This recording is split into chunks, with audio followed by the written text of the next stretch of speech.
저는 병원에 가면 의사들이 병명을 잡지를 못합니다. 다 정상입니다. 근데 저는 이상한 겁니다. 저는 의사를 믿지 않습니다. 죄송합니다. 다 옳아요. 엘리바스 같고 빌닷 같고 소발 같아요. 마지막에 주는 그 처방이 이거예요. 스트레스를 받지 마세요. 아니 그걸 내가 문을 열어서 스트레스가 들어왔단 말이에요? 지가 숨어 들어왔지? 이 예화를 들려고 쓴 겁니다. 그 의사 선생님들 화내지 마시고 우리가 현실에서 일상에서 만나는 일을 예를 들려고 그런 겁니다. 병원에서 꼭 그 얘기를 하죠. 저 사람은 죽는다 했던 환자가 낫고 저 사람은 걱정 없다가 죽더라는 거죠. 정말 생명을 다루는 게 아니더라. 의사가 다루는 것은 병을 다루지 생명을 다루지 못하더라. 그렇지 않습니까? 우리가 하나님을 만나서 신앙생활을 해서 만난 하나님이 누구냐를 우리는 보통 생각을 중단하고 있습니다. 현실의 어려움을 미봉책으로 때웁니다. 그리고 어떻게 해서든지 자기를 안심시키려고 합니다. 하나님이 뭘 하려고 그러지를 않고. 우리 다음에 욥의 대답에서 더 깊이 들어가 보겠습니다만 오늘 우리가 이 소발의 주장 속에서 만나는 하나님의 크기만 해도 그렇습니다. 아까 얘기한 아브라함과 이삭 사건이나 환난이 소망을 이룬다는 얘기나 예수님의 죽음 등은 사실은 우리가 묶을 수 없는, 이해할 수 없고 말이 안 되는 것을 우리 속에 같이 갖고 있는, 이미 신비와 기적으로밖에는 설명할 수 없는데도 불구하고 우리가 무엇을 얘기할 때는 하나님에 대한 이해를 위해서가 아니라 자기 편하기 위해서 신앙을 자기가 만들고 있다는 사실을 돌아봐야 합니다. 그게 뭐 이렇게 중요하냐? 잘잘못 때문이 아니라 하나님이 누구신가에 대한 더 깊은 이해가 없으면 현실을 신앙으로 다 담아내지 못하는 결과가 생깁니다. 신앙으로 현실을 담아내지 못하면 책임을 누구에게 묻게 되냐면 하나님께 물을 수 없으니까 누구 나쁜 놈이 생깁니다. 누구 나쁜 놈. 정치가이기도 하고 어렸을 때 담임 선생님이기도 하고 이웃이기도 하고 누구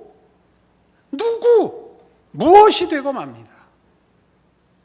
자기 인생을 하나님의 인도함 속에서 이 세상이 아무리 크더라도 하나님의 세계요, 하나님이 그 안에서 통치하신다는, 쉽게 공중나는 새를 보라, 들에 핀 백합화를 보라, 오늘 있다 내일 아궁이에 던지우는 들풀도 하나님께서 이렇게 입히시거든 하물며 너희일까 보냐? 믿음이 적은 자들아에 죽어도 못 들어오는 겁니다. 그래서 우리의 신앙은 참으로 얄팍한 것입니다. 현실에서 일어나는 부조리, 억울함, 무거움, 긴장, 갈등, 막막함들을 하나님께 몰고 와서 해결을 하라는 것이 아니라 하나님이 얼마나 큰가를 보시라고요. 우리의 실수, 한계, 무기력, 미련함, 무지까지 다 담아서 일하시는 하나님의 넓고 크심 안에 둥실 우리를 띄워보내지 못하고 끊임없이 하나님을, 내가 알고 있는 그 하나님에 묶어둔 채 현실을 어떻게든 묶어보기 위하여 화를 내고 겁을 내고 불안과 초조 속에서 사랑할 틈이 없죠. 사랑할 틈이 없죠. 표정이 나빠요.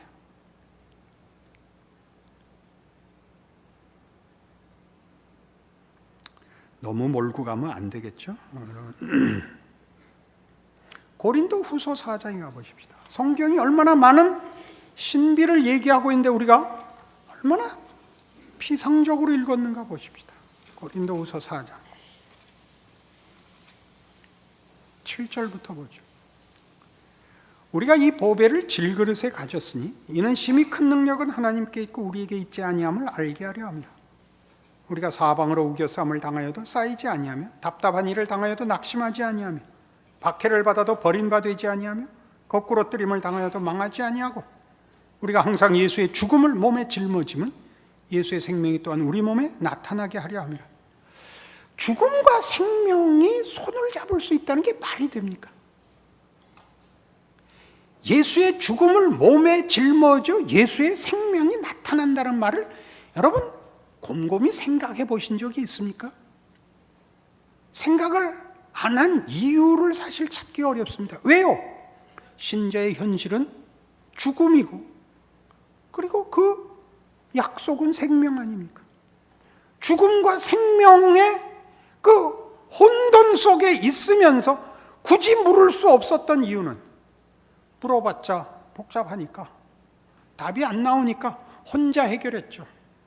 어려우면 십자가, 잘 되면 응답, 이렇게 메꾸고 사느라고 예수 믿는 깊이와 진정한 신비는 또 신자라는 이름으로 사는 인생과 현실을 늠름하게 살 모든 영광을 놓쳐버렸습니다.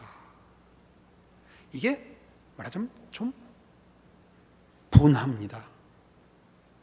예수 믿는 거 나가서 무슨 훈장 달고 시위를 해야 되는 건 아니지만요, 우리 세상 사람들도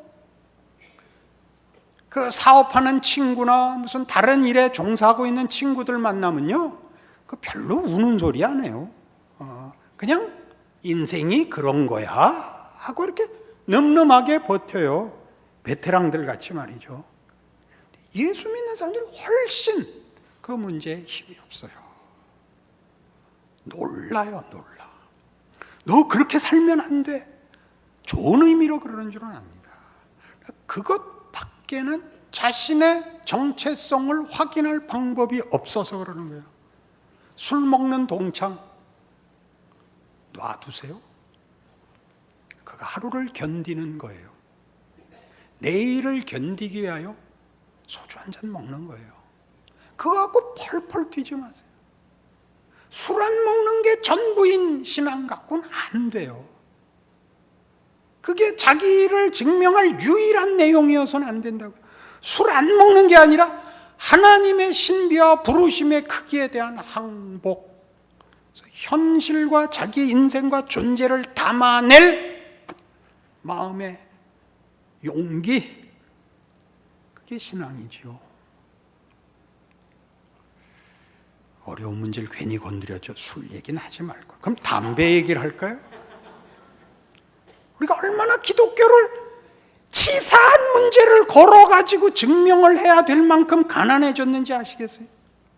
술 아니면 담배 얘기밖에 할 게 없어요. 우리가 가난하다니까.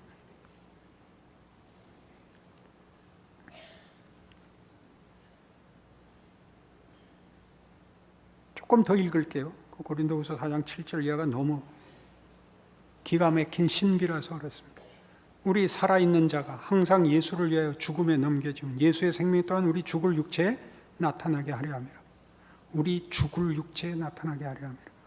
우리는 생명이 무슨 더 영광되고 멋진데 담겨 있어야 된다고 생각하죠. 보석이면, 보석을 담으면 보석함도 원래 멋있잖아요. 보석을 신문지에 쌌다는 얘기예요.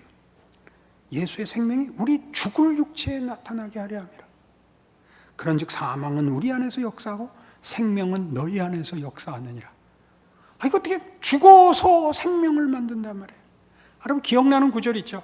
하늘의 밀이 땅에 떨어져 썩지 아니하면. 그렇게 외워서 때우죠. 외워서 때우지 그렇게 살아내지 못하죠. 예수 믿는 존재가 되세요. 예수 믿는 인생을 사세요. 예수를 믿어 현실과 맞대결을 하세요. 맞대결을 하세요. 도망가서 술 먹냐 담배 먹냐 싸우지 마시고 세상을 이기세요. 그런 하나님의 이 욥에게 준 이 시련, 도전은 너무나 크고 큰 겁니다.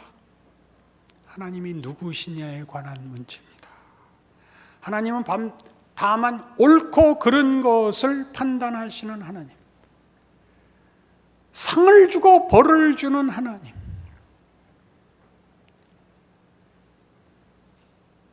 열심을 다해서 기도하면 응답하고 등 두드려 주는 하나님, 우리가 그를 외면하면 당신도 외면하는 하나님, 이렇게 작지 않다는 얘기입니다. 그래서 우리 인간에게도 그렇습니다. 우리 인간 세계에 있어서도 사람이 다만 이해관계나 옳고 그른 것으로만 인간관계를 맺지 않습니다. 인간이란 존재는 그의 관계에서, 그의 삶에서 그것보다 큽니다. 도덕보다 큽니다. 소원보다 큽니다. 무엇가 이루어졌으면 좋겠다는 건 다만 무슨 부자가 되고 무슨 높은 지위를 얻고 건강해지고 라는 소원이 그 사물로 비유되고 있는 것이지, 행복이란 그것보다 언제나 큽니다. 행복을 다른 표현으로 쓸 수 없기 때문에 그런 표현들을 도입하고 행복이라고 말을 하지만, 행복이란 이렇게 취득하는 어떤 삶을 쫓아가 빼앗는 물건이 아니지요. 다만 존재하고 다만 이기는 것이 전부가 아닌 존재라는 뜻이죠. 보다 큰 존재이죠. 하나님이 우리를 그렇게 만드셨습니다. 우리에게 아버지가 되기로 하셨고 우리를 자신의 자녀로 부르십니다. 그는 우리에게 믿음을 요구하시고 거룩을 요구하시며 사랑을 요구하십니다. 그 크기에 이제 여러분 영혼을 꺼내 들고 와서 서십시오. 그리하여 하나님을 아는 것이 무엇인지를 하나님 앞에 물어 우리 삶에 제일 큰 영향을 미치고 위협인 세상과 현실을 이기십시오. 하나님을 아는 기쁨, 그의 자녀로 사는 명예, 인생의 신비와 위대함, 그것을 살아갈 용기와 믿음과 기쁨과 자랑을 쟁취하십시오. 구하여 얻으십시오. 그리하여 남의 얘기 듣지 말고 여러분이 하나님의 자녀로 사는 기쁨을 누리십시오. 기도하십시다. 하나님 아버지 은혜를 감사합니다. 하나님은 크시고 위대하시고 광대하시고 놀라우시고 그리고 선하시고 의로우시고 우리의 아버지이십니다. 우리에게는 왜 하나님보다 현실이 더 무서울까요? 현실은 아는데 하나님은 모르는 탓입니다. 세상을 만드신 하나님, 우리 인생을 예수 안에서 붙잡아 현실을 살게 하시는 하나님, 우리 아버지를 알게 하사 그 신비, 그 기적, 그 지혜, 그 사랑을 누리게 하옵소서. 세상을 이겨 하나님의 자녀라고 가슴을 내밀고 웃고 나누고 자랑하고 우리에게 주어진 인생을 하나님의 자녀라는 이름으로 걸어갈 실력과 정당한 순종을 주시옵소서. 예수님 이름으로 기도합니다. 아멘.